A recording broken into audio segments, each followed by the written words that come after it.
Hello students, welcome to my channel. आज video रे तुम मानकर सप्तम श्रेणी विज्ञान बहिर द्वादश अध्याय विद्युत स्रोत चैप्टर 2 प्रश्न उत्तर गुडी आलोचना करनेबा। ता सहित तुम मानकर परीक्षा उपयोगी इंपोर्टेंट लॉन्ग क्वेश्चन एवं शॉर्ट क्वेश्चन गुडी को मध्ये आलोचना करनेबा। एक नंबर शून्य स्थान पूरण कर। क विद्युत सेल संकेत लिखिला बेले छोट रेखाखंड डैश विद्युत अग्र को सूचाए। तो एठार लिखिबो विजुक्त विद्युत अग्र को सूचाए। ख विद्युत हीटर रो स्विच को मुदित कले एहा डैश हुए, एहा उत्तप्त हुए।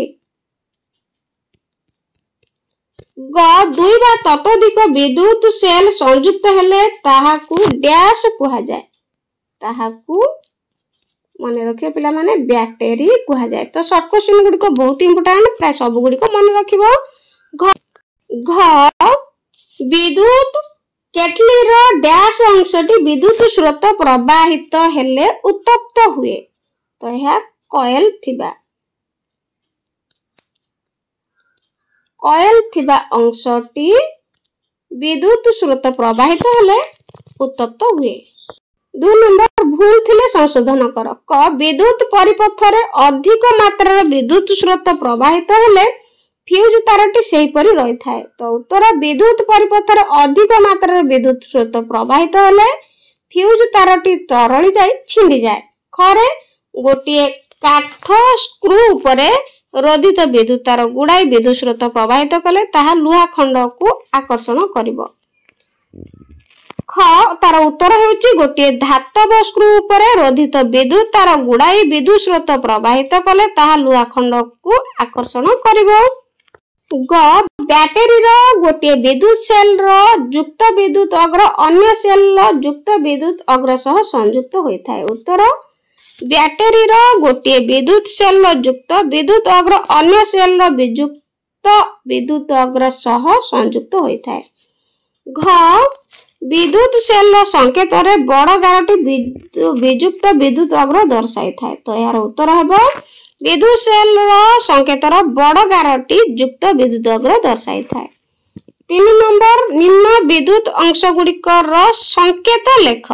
विद्युत सेल मुक्त अवस्था रे थिबा विद्युत स्विच, घरे विद्युत बल्ब, घरे विद्युत तार, ओरे मुदित अवस्था रे थिबा विद्युत स्विच, जरे बैटरी। तो अंश गुडिकर संकेत विद्युत अंश गुडिकर संकेत एही परि भाबरे करिवो। तापरे 4 नंबर 4 गोटी विद्युत सेल ओ एक काठ पट्टा उपरे रखा जायछि। एगुडी को व्यवहार करी एक बैटरी रो परिपथ अंकन करिवो। तो बैटरी रो परिपथ एही परि भाबरे अंकन करिवो। 5 नंबर विद्युत स्रोतर जे कोनोसी दुईटी प्रभावर नाम लेख। दुईटी प्रभाव होउची एक रे विद्युत स्रोतर तापीय प्रभाव, खरे विद्युत स्रोतर चुंबकीय प्रभाव। 6 नंबर दत्त चित्रटी को लक्ष्य करो। करे एही विद्युत परिपथ रे विद्युत बल्बटी काहेकि जळु नाही। उत्तर विद्युत परिपथटी रे सेल द्वारा संयोग ठीक रूप होई नाही। प्रथम सेल रो युक्त अग्र द्वितीय सेल रो युक्त अग्र सह संयुक्त होईछि, तेणु बल्बटी जळु नाही। ख एही विद्युत परिपथ रे बल्बटी किपरि जळिवो चित्र द्वारा दर्शाओ। तो एही परि भाबरे चित्र अंकन निश्चित भाबरे परीक्षा रे आसीबो, तेणु भल भाबरे प्रिपेयर हेबो। तो बल्बटी जळिबार गोटे चित्र।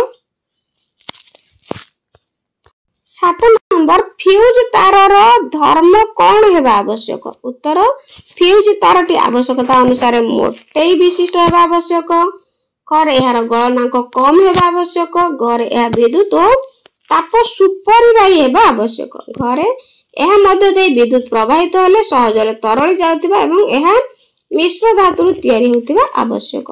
8 नंबर विद्युत यंत्रपाति व्यवहार कला बेले समय विद्युत धक्का दिए काहेकि। उत्तर विद्युत यंत्रपाति व्यवहार तार ऊपर कुपरिवाही आवरण बेले बेले कटि जाई थाए, फल रे यंत्रपाति टी विद्युत सुपरिवाही होइथिले चार्जित होई थाए। एहा को स्पर्श कले आम शरीर विद्युत सुपरिवाही हेतु मध्य रे विद्युत प्रवाहित होता है तेणु आमको विद्युत धक्का लगे। तो बहुत इंपोर्टेंट क्वेश्चन भल भाव मन रखिबो। 9 नंबर तुम घर को आसीथिबा इलेक्ट्रिशियन फ्यूज तार बदल रे गोटे मोटा तंबा तार संयोग कला। एतिसह तुमे सहमति कि तुम उत्तर पाई ठीक जुक्ति लेख। उत्तर करे फ्यूज तार बदल रे तंबा तार संयोग करबा उचित नुहे, कारण अधिक विद्युत प्रवाहित हेले तंबा तार शीघ्र और सहजरे तरले नाही। खरे फल विद्युत जनित विपद हो पारे, तेणु एथिरे प्राण हानिर आशंका अछि। ग फ्यूज तार एपरि हेबा उचित जहा मध्य दे अधिक विद्युत प्रवाहित हेले सहजरे तरले जाउथिबो। घरे फ्यूज तार बा तंबा टीण मिश्र धातु तैयारी होइथिबारु एहार गलनांक कम होइथाय और एही तार अधिक तापमात्रा रे तरली जाइथाय।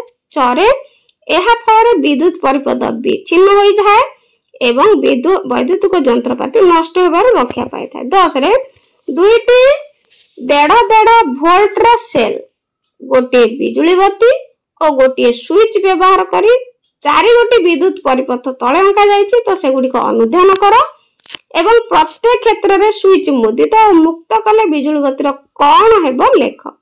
आवश्यक हेले संग साथी को सह आलोचना करके लेख। एठी 4टी चित्र दे देछि, एहाकू आमे वर्तमान अनुध्यान करके उत्तर लिखिबा।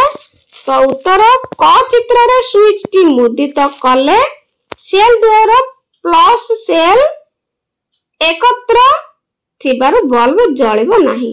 ख सेल द्वार प्लस सेल संयुक्त अछि तेनु बल्ब टी जळिबो नाही। घरे सेल द्वार संयोग ठीक नथिबार बल्ब जळिबो नाही।